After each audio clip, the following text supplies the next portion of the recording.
for potential Super Bowl matchups. The Niners would be favored over the Ravens.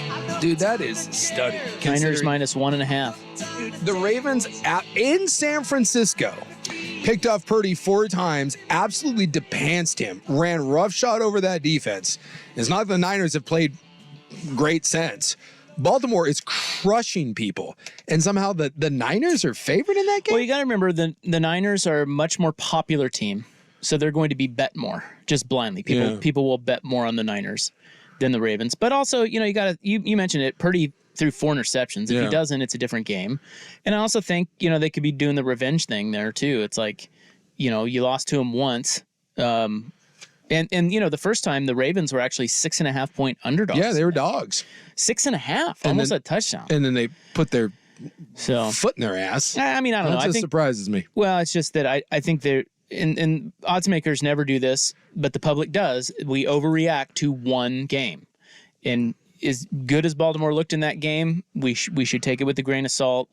It's a different matchup, so it's just that, that's telling you a lot to me that the Niners would be favored over the Ravens. And then you have Ravens minus 4.5 over the Lions, the Niners minus 3 over the Chiefs, and then the Chiefs minus 3 over the Lions. Yeah.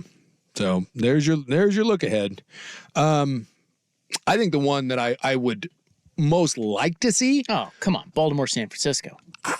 Isn't it? I need Detroit in there. Really? I need me some Dan Campbell. I think the better game would be San Francisco, but look, I may be off base. I just think Baltimore they just look different. I think Baltimore is your Super Bowl champ, and I would rather see Detroit. I think it'd be crazy to see the Lions in there and Dan Campbell in the Super Bowl.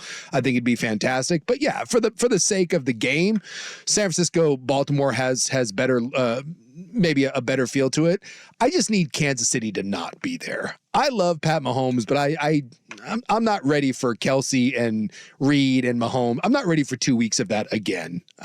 I'm not ready for is he better than Tom Taylor Brady? Swift. I need it to be over. Although Jason Kelsey, I could handle some shirtless Jason Kelsey all day. He stole the show. Who cares about Taylor Swift? Give me drunk ass Jason Kelsey with his shirt off. So the Texans and Ravens, 10-10 at half, 34-10 final. Texans got outgained on the ground, 229-38. So that's probably all you need to know. Yeah. Right there. Well, and even in the first half, like you said, when it was 10-10, the Houston offense did nothing. Well, they got 3 points the whole game. Yeah. I mean, it just nothing. I mean, the Baltimore just absolutely. The Ravies. They just suffocated them. And that's why I think as awesome as it was that game with Buffalo and Kansas City, I just think that Baltimore right now, they have that look, and it happens every now and then where there is just a team in the NFL that just looks better than everyone else. And right now, to me, that is Baltimore. Yeah, but that's what they said about the Vikings that year. They lost to the freaking Falcons out of nowhere. Falcons with Chris Chandler at quarterback, and had their kicker had missed a field goal all year. And you're right in that if you are going to doubt someone, be careful doubting Patrick Mahomes, who went on the road his first time ever in a playoff game, and I feel good slayed the dragon again. I feel good about Baltimore winning that game, but I also feel like it's going to be really close, and that's where Patrick Mahomes can come in and steal one. Yeah, but I don't know. I mean, come on. We thought Bills Chiefs was must-see TV. So was Ravens Chiefs. Come on, be fantastic. It's gonna be great. Yeah, you got a 2-time MVP in Lamar trying to finally get over the hump. You got, if Mahomes finds a way to do this again with this team, you want to talk about a crowning achievement, because the Chiefs aren't that good, and his offensive weapons are. Well, they look good. They're playing great. And Kelsey found a way to kind of turn back the clock, who hadn't been playing very well. Although Hardman, again, his offensive weapons tried to screw him over again by letting Buffalo in that game with that stupid fumble. Hardman touched the ball 3 times for 1 yard and had 2 fumbles, including at the time, which looked to be maybe the biggest play of the game when he fumbled it through the end zone. I have a Lamar stat for you.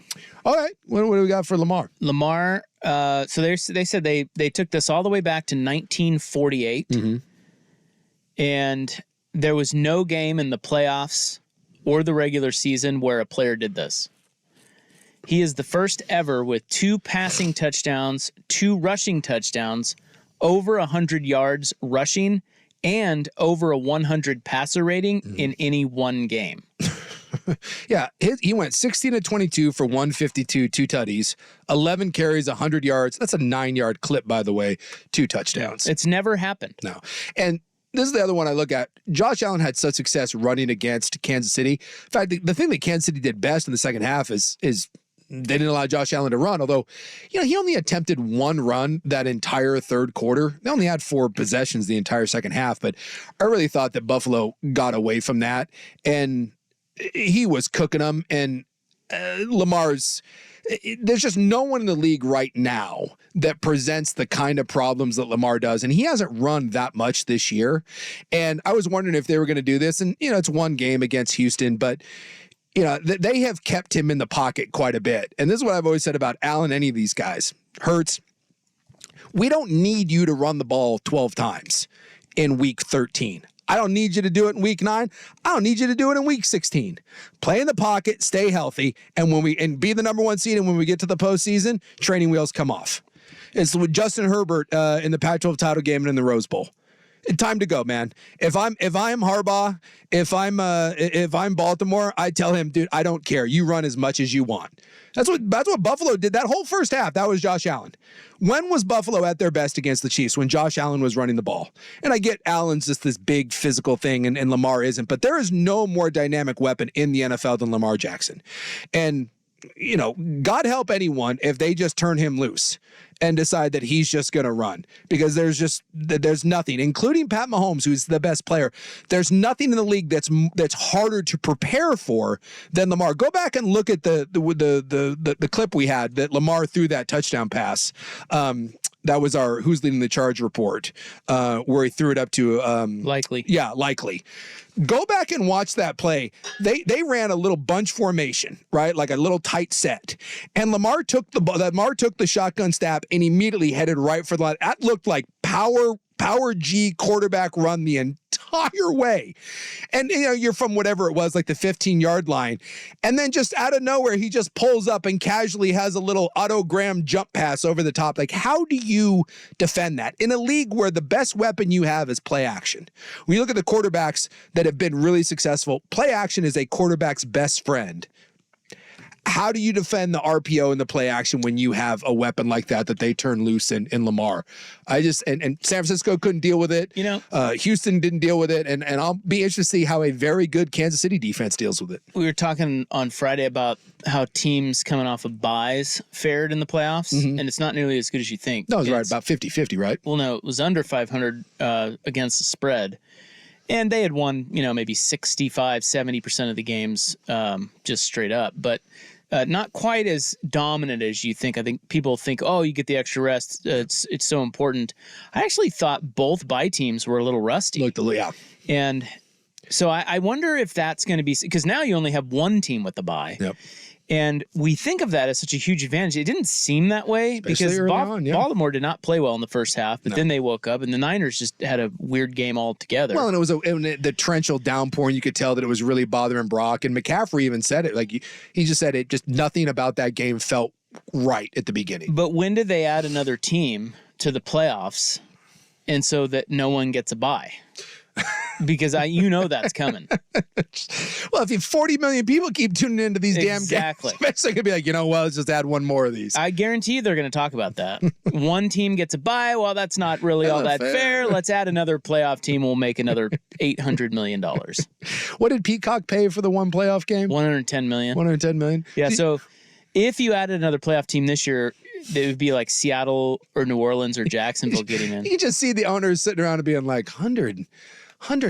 I bet we can get that up to 150, spread that out over 32 teams. Yeah. Hell yeah, man. The fun part, too, is that money, the players don't get game checks, their normal game checks. They just get the playoff payouts, which aren't that much.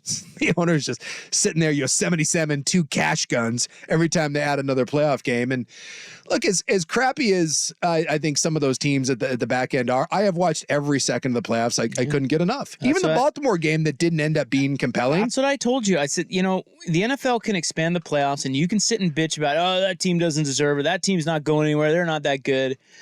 Well, that's what people said about Green Bay, and Green Bay is damn near in the NFC title game. No kidding. You know, I mean, if Savage intercepts either one of those balls, especially the one at the beginning, which would have been a pick six. And that's a team that barely snuck into the playoffs. Yep. So I don't want to hear this crap about we don't want more NFL playoff.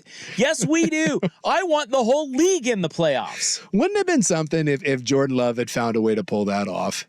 You want to talk about just the hype train having left the station. I thought they were doing it. Well, you can make an argument that they were the better team. Oh, they outplayed them for sure. And yet, here we are talking about San Francisco. And look, I'll give anyone, credit that wins without their fastball, right? And San Francisco won without their fastball. And I think you can say that, that didn't look like a championship team, but I go the other way, that when you find a way to win games that you shouldn't, and that's like Kansas City. This version of Kansas City is nowhere near the version we've seen in the past. And you want to know what the greatness of Andy Reid and Pat Mahomes is they're winning with Hardman and Valdez-Scantling and and two tackles that have 19,000 penalties. They're winning this. That is how Kansas City is great. Yep. That this version of them is in the AFC title game again. Not to be messed with. And I do think Baltimore is that much better. But if we're sitting here next Monday and we're talking about Kansas City in the Super Bowl, who's not going to be surprised, even though I'm picking against them? This guy. Does he have two thumbs? Yeah. You're looking right at him. You better not pick against him in the Super Bowl if they get there, idiot. No, if they get there. You just got to ride that train then. If they beat Baltimore, who is the best team in football, if they beat Baltimore, I will shut up and just be like, you set the line whatever you wanted to. I'm betting on Kermit the Frog and Andy Reid.